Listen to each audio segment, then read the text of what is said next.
Finola Allen on the need for inclusive education for all.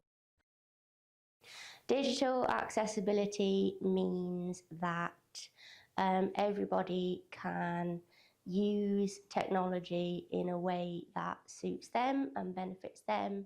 I think here at Homefield College we're quite big into being inclusive. We have a lot of learners who have sort of difficulties or challenges, or they face a lot of adversity. So I think it means everybody, regardless of ability and challenges, that they can access technology and use it to benefit them. Have you seen barriers in your career that have prevented students from learning due to poor digital accessibility?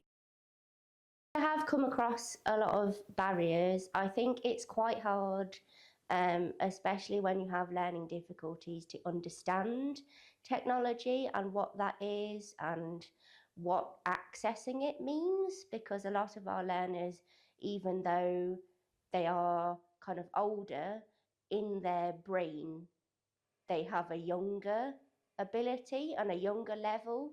So it's quite hard to kind of explain to them, this is what technology is, this is how it can benefit you, because often they won't understand the words used or how you're saying it. So I think that's quite hard as well. And often technology is quite expensive.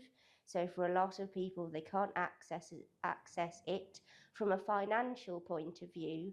Not only kind of not understanding, but they can't afford it, because obviously your assistive technology and higher spec technology is pricier because you're paying for those extra features and the things that it does.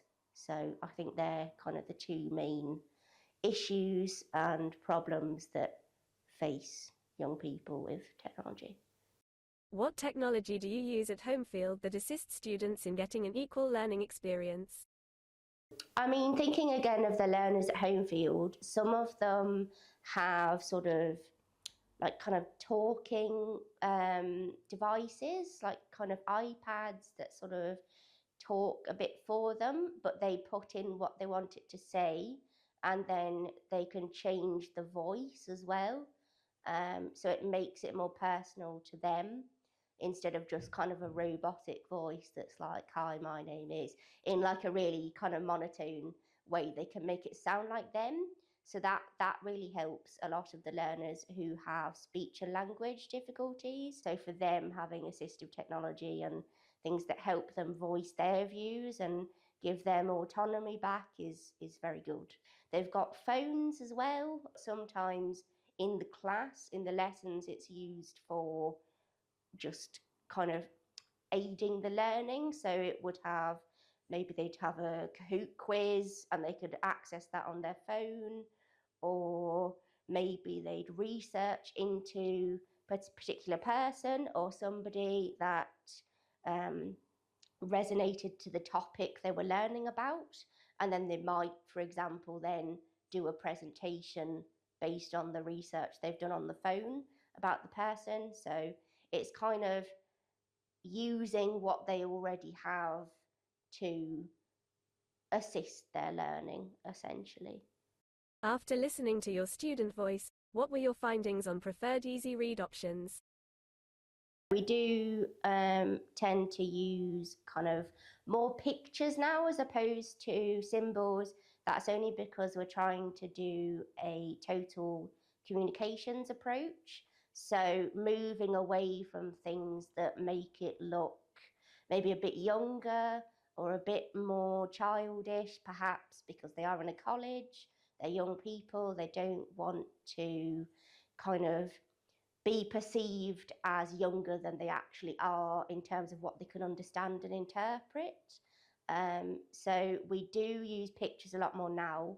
We used to use widgets, but then we did a survey and we asked particularly P2 and P3 students if they actually liked that.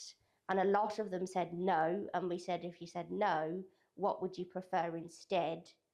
And they said pictures, as opposed to widgets, just because it's a bit older, more accessible. They can easily identify what is being shown, what's being said to them. So we now use that a lot more as opposed to widgets, which I think helps. What are your hopes for the future with digital accessibility? I think it would be lovely to see it kind of accessed more widely in kind of different groups of people, especially minority groups. I myself, for example, I've got a twin sister who has a lot of additional needs. So she has cerebral palsy, and some of her speech is a little bit quiet, like she can't quite project it sometimes. So it would be really nice if kind of people like her and other kind of disabled people that really need the technology could access it in an easier way without kind of the barriers of, you know, this is too expensive, it's going to take months to adapt. It would be nice just to have technology that was ready, that was there, that they could use. And then that would really assist their learning, because you've got to think they are kind of developing in a different way at a different rate. They've got things they want to say, they have a voice, they have autonomy, but because sometimes perhaps they can't express that themselves, they need a little bit of extra help, and having that technology would really, really benefit those people. It's time to remove digital barriers in education and provide education for all.